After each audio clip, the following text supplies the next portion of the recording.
turuan po kita kung paano mag-copy-paste. So, ganito lang po siya, coach. So, punta tayo sa Messenger. Wait lang ha. Napil natin Messenger. Yan.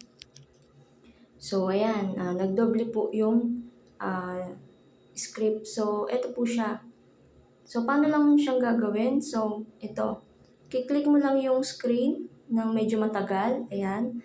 So, ayan, may makikita kami lalabas dyan na copy. So, click mo lang yung copy. Yung nandito sa baba. Yan, copy.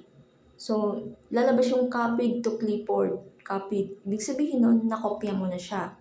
So, after nyan, pupunta ka po sa RCI Welcome GC. So, makikita mo sa box, may message, no? Punta ka sa message box.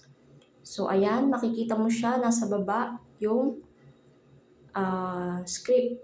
So, click mo na lang to, didiinan mo lang ulit yung box sa Messenger. May makikita kang, ayan, pag kinilik mo siya, ayan, may makikita kang paste. Ayan na, tagalan mo, ayan. Wait lang. So, click mo yung paste. So, ayan, na-click na yung paste, no? So, ayan siya. So, pag, ano mo yan, so, i-ano mo na siya, i-send mo na siya. Pipindutin mo na yung parang airplane sa gilid, yung message sign na pag-send. So, ganun lang siya, coach.